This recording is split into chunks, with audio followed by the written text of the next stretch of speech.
আসসালামু আলাইকুম প্রিয় শিক্ষার্থী বন্ধুরা, আজকে তোমাদের জন্য নিয়ে এসেছি এইচএসসি 2023 ব্যাচের সংক্ষিপ্ত সিলেবাসটি। তো যারা সায়েন্স বিভাগে রয়েছে তাদের জন্য এই ভিডিওটি। তোমাদের দেখতে পাচ্ছ যে কয়টি অধ্যায় রয়েছে, যে কয়টি সাবজেক্ট রয়েছে, সেখান থেকে 23 ব্যাচের শর্ট সিলেবাসটি এখানে দেওয়া হলো। আর তোমরা জানো যে তোমাদের অর্ধবার্ষিক পরীক্ষা কিন্তু কয়েক সপ্তাহ পরেই শুরু হবে, সুতরাং তোমাদের জন্য কিন্তু শর্ট সিলেবাসটা ফলো করা এখন খুবই গুরুত্বপূর্ণ। এবং 23 ব্যাচের কিন্তু পরীক্ষা দেখতে দেখতেই চলে যাবে। সো প্রথমে তোমাদেরকে পদার্থবিজ্ঞানের যে অধ্যায়গুলো দেওয়া হয়েছে সেটা হলো প্রথম অধ্যায়ের ভৌত জগৎ ও পরিমাপ, এটা আংশিক দেওয়া হয়েছে। তারপরে দ্বিতীয় অধ্যায় ভেক্টরটা কিন্তু খুবই ইম্পর্ট্যান্ট তোমার অর্ধবার্ষিক পরীক্ষার জন্য। চতুর্থ অধ্যায়, এটাও খুবই গুরুত্বপূর্ণ। পঞ্চম অধ্যায়ের দেখতে পাচ্ছ কাজ, শক্তি ও ক্ষমতা, এটা পড়তে হবে তোমাকে। ষষ্ঠ অধ্যায় মহাকর্ষ ও অভিকর্ষ।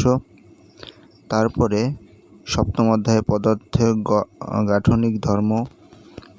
তারপরে অষ্টম অধ্যায় পর্যাবৃত্ত গতি। দশম অধ্যায় আদর্শ গ্যাস ও গ্যাসের গতি তত্ত্ব। তারপরে তোমাদের জন্য ম্যাথ, হায়ার ম্যাথের যে প্রথম পত্রটি রয়েছে সেটি দেখাচ্ছে এখানে। প্রথম অধ্যায় ম্যাট্রিক্স ও নির্ণায়ক। তৃতীয় অধ্যায় সরলরেখা। চতুর্থ অধ্যায় বৃত্ত। সপ্তম অধ্যায় সংযুক্ত কোণের ত্রিকোণমিতিক অনুপাত। তারপরে নবম অধ্যায় অন্তরীকরণ, এটা কিন্তু খুবই ইম্পর্ট্যান্ট। তারপরে রয়েছে সপ্তম অধ্যায় যোগজীকরণ। পদার্থবিজ্ঞান দ্বিতীয় পত্র কিন্তু এখানে দেখতে পাচ্ছ তোমরা। প্রথম অধ্যায় তাপগতিবিদ্যা। দ্বিতীয় অধ্যায় স্থির তড়িৎ। তৃতীয় অধ্যায় চলতড়িৎ। স্থির তড়িৎ এবং চলতড়িৎ কিন্তু গুরুত্বপূর্ণ একটি, এটা থেকে তোমরা অবশ্যই একটা না একটা পাও। সপ্তম অধ্যায় ভৌত আলোক বিজ্ঞান। অষ্টম অধ্যায় আধুনিক পদার্থবিজ্ঞানের সূচনা। তারপরে নবম অধ্যায় পরমাণুর মডেল এবং নিউক্লিয়ার পদার্থবিজ্ঞান। দশম অধ্যায় সেমিকন্ডাক্টর ও ইলেকট্রনিক্স। তো এই যে সাজেশন দেখলাই যে তোমাদের শর্ট সিলেবাসের, এখান থেকে আমি যে ইম্পর্ট্যান্টগুলো বললাম না, এর থেকে কিন্তু তোমরা অবশ্যই একটা না একটা কোয়েশ্চেন পাবেই। আর তোমাদের ভর্তি পরীক্ষার ক্ষেত্রেও কিন্তু এই যে শর্ট সিলেবাসটা গুরুত্বপূর্ণ ভূমিকা পালন করবে। তারপরে তৃতীয় অধ্যায় জটিল সংখ্যা, এটা হচ্ছে ম্যাথ দ্বিতীয় পত্র, হায়ার ম্যাথ।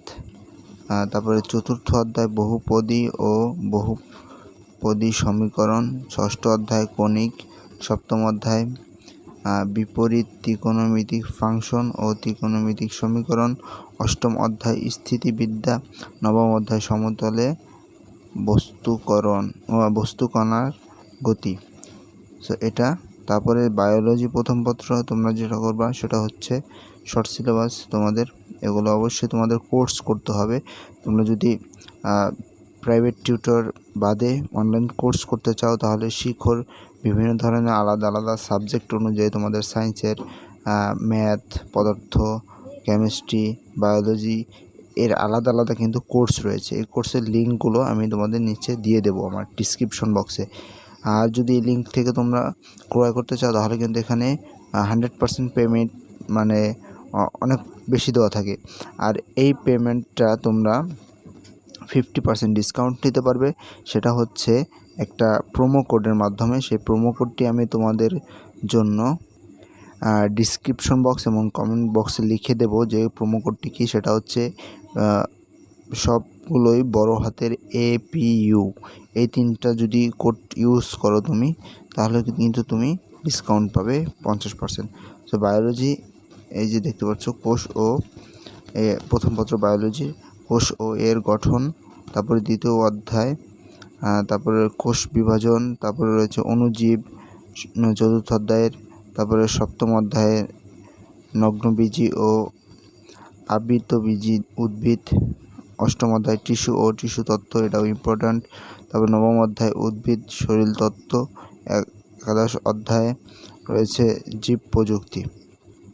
বায়োলজির সেকেন্ড পেপারে রয়েছে প্রাণীর বিভিন্নতা ও শ্রেণীবিন্যাস, দ্বিতীয় অধ্যায়ে প্রাণীর পরিচিতি, তৃতীয় অধ্যায়ে পরিপাক ও শোষণ, চতুর্থ অধ্যায় রক্ত সঞ্চালন, পঞ্চম অধ্যায় শ্বাসক্রিয়া ও শ্বসন, সপ্তম অধ্যায় চলন ও অঙ্গচালনা, একাদশ অধ্যায়ে রয়েছে জিনতত্ত্ব ও বিবর্তন। তারপরে তোমাদের জন্য কেমিস্ট্রি প্রথম পত্র থেকে রয়েছে দ্বিতীয় অধ্যায় গুণগত রসায়ন, তারপর রয়েছে তৃতীয় অধ্যায় মৌলের পর্যায়বৃত্ত, ধর্ম ও রাসায়নিক বন্ধন, চতুর্থ অধ্যায় রাসায়নিক পরিবর্তন, পঞ্চম অধ্যায় কর্মমুখী রসায়ন। সো এগুলো পড়লে তোমাদের কোয়েশ্চেন সলভ করতে সুবিধা হবে। তোমাদের শর্ট সিলেবাস হচ্ছে এটা। প্রথম অধ্যায়ে কেমিস্ট্রি দ্বিতীয় পত্র দেখতে পাচ্ছ। প্রথম অধ্যায় পরিবেশ রসায়ন, দ্বিতীয় অধ্যায় জৈব রসায়ন, তৃতীয় অধ্যায় রাসায়নিক পরিবর্তন, চতুর্থ অধ্যায় তড়িৎ রসায়ন। সো এই যে দেখতে পারলে তোমাদের শর্ট সিলেবাসটি, এটা থেকে তোমরা চাইলে স্ক্রিনশট নিয়ে নিতে পারো অথবা তোমরা লিখেও নিতে পারো খাতায় নোট করে। আর তোমাদের অর্ধবার্ষিক পরীক্ষার সাজেশন যদি দরকার হয় অবশ্যই কমেন্ট করবে। ধন্যবাদ, সবাই ভালো থাকবে, সবার জন্য শুভকামনা। আসসালামু আলাইকুম।